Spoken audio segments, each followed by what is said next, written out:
구매하러 왔습니다. 이렇게 가졌습니다. 제가 정말 책을 많이 읽었거든요. 근데 너무 많이 동시에 읽다 보니까 병렬 독서의 폐해가 어느 한 권의 책도 빨리 끝낼 수가 없다. 그런 단점이 있죠.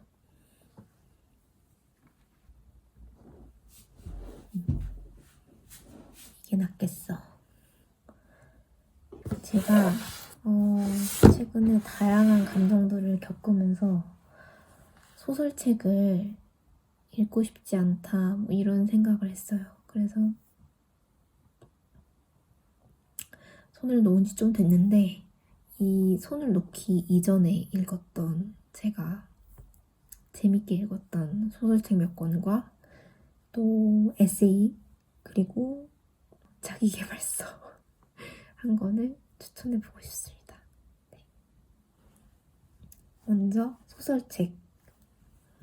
제가 민음사 유튜브를 굉장히 즐겨보는데요. 최근에 본 것 중에 그 고전 월드컵이라는 게 있어요. 근데 거기서 다섯째 아이라는 책을 추천을 받고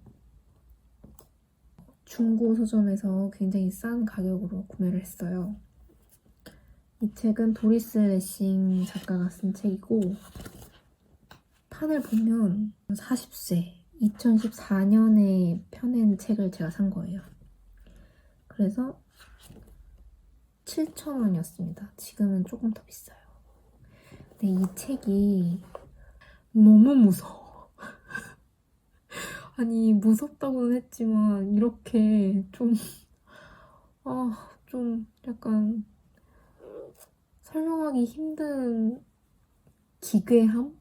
그런 것들이 들어있는 소설이에요. 그래서 여기 있는 이 그림이 처음에는 보이지 않다가 책을 다 읽고 나면 이 그림을 보면 진짜 소름이 돋아요. 빨리 재미를 느낄 수 있겠다 이런 생각으로 산 책인데 사실 이 책을 집에 소장하고 있기가 조금 무섭습니다. 어쨌든 도리스 레싱의 소설입니다. 스릴러 좋아하시는 분들, 시시한 소설 읽는 거에 질렸다 하시는 분들 추천합니다. 순삭입니다. 순삭. 간단하게 이야기를 좀 소개를 하자면 이게 아주 평범해 보이는 부부가 아이를 계속 낳아요. 아이를 계속 낳고 우리는 많은 가족 구성원으로 이렇게 행복하게 살 거야. 큰 집에서 이런 마음을 가지고 사는데 굉장히 이상적이어 보이지만 이 다섯째 아이를 낳고 나서부터 어떻게 그 가족이 무너지는지에 대한 어떤 이야기입니다. 네, 재밌어요. 필력이 미쳤어. 이 스릴러를 이어서 가자면 이 정말 명작이죠. 시녀 이야기입니다. 마거렛 애터우트의 소설이고요.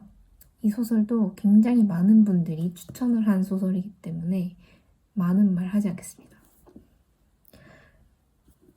이 전체적인 이야기는 이제 그 왓챠에 드라마가 있어요. 핸드메이드 테일. 그러니까 핸드메이드가 시녀, 테일, 이야기 이런 그 드라마가 있는데 시즌이 굉장히 많고 드라마와 책의 내용이 정확하게 일치하진 않아요. 그래서 둘 다의 어떤 재미를 느낄 수 있고 저는 드라마를 보기 전에 이 책을 다 읽고 드라마를 보기 시작했는데 다른 점을 찾아가는 것도 굉장히 재밌었어요. 그러니까 내용을 어떤 식으로 바꾸냐면 시간의 순서가 달라요. 그러니까 여기에서 나오는 초반에 나왔던 이야기가 드라마에서는 좀 나중에 나온다든지 이런 식으로 좀 변화를 줬기 때문에 좀 신기했고 이건 이제 부커상, 네뷸러상 노미네이트 엄청난 상을 휩쓴 소설입니다. 디스토피아의 섬뜩한 부분을 느낄 수 있는 소설이라서 우리가 그 디스토피아 영화를 보면서 우리는 반대로 굉장히 끔찍한 걸 보면 우리의 상대적인 상태가 굉장히 안정적이기 때문에 안도감을 느껴요. 이게 굉장히 모순적인 감정인데 그 감정을 느낄 수 있고, 저는 솔직히 이제 뭐 그것이 알고 싶다를 한동안 계속 찾아봤던 적이 있어요. 근데 그게 건강하지만은 않은 것 같아요. 이 책에도 너무나 열광하시는 분들도 있고, 뭐 저도 이거 읽으면서 너무 재밌었고, 근데 그런 것들이 좀 좋지만은 않은 그런 느낌이 듭니다. 두껍지만 빨리 읽힙니다. 속도가 빨리 붙고 또 흥미롭기 때문에 한 번쯤 읽어보시면 좋을 것 같은 소설입니다. 시녀 이야기가 1985년에 쓰인 책입니다. 이 책이. 근데 이 시녀 이야기의 후속작인 증언들이라는 책이 34년 만에 후속작이 나왔고 그 증언들로 부커상을 수상을 했어요. 또 상 받은 책 읽어봐야 되지 않겠습니까? 어쨌든 이 두 가지를 묶어서 소개해보고 싶었습니다. 그 다음 이것은 추억의 소설입니다.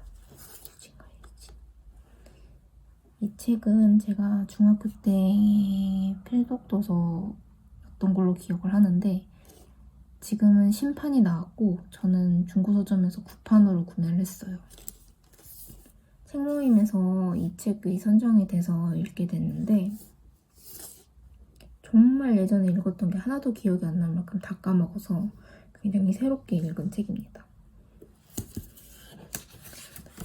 이렇게 나무 두 그루가 있습니다.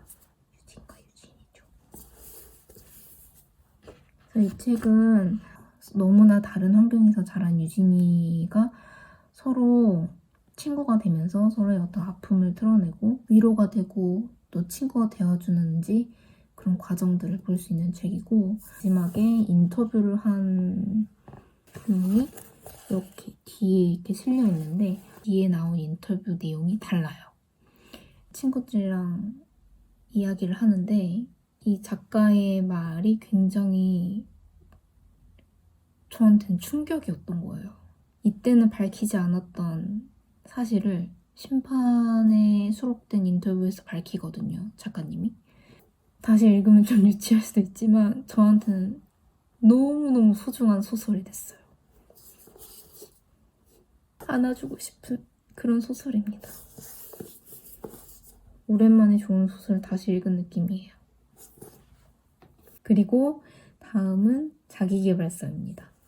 제가 원래 자기계발서를 잘 안 읽거든요. 옛날에 이제 고등학교 때 공부할 때 빼고는. 근데 너무 책이 안 읽혀서 이걸 어떻게 해야 되나, 내가 너무 집중을 못하면서 살고 있는 느낌이 든다, 이 삶을. 어떤 일을 해도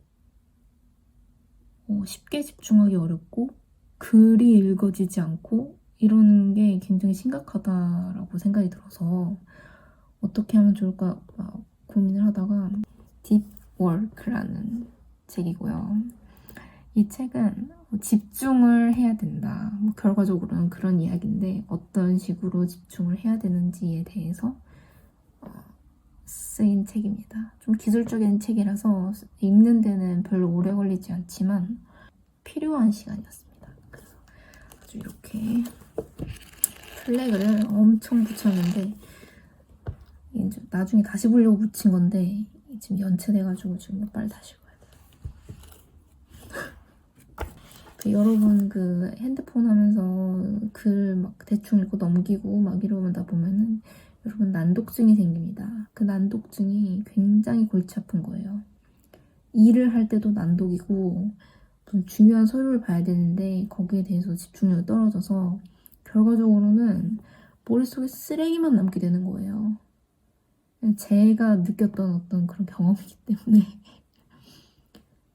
여러분 심심함을 견디시고 그 심심함을 견뎌서 조금 더 좋은 글, 조금 더 양질의 어떤 자극을 기다리세요.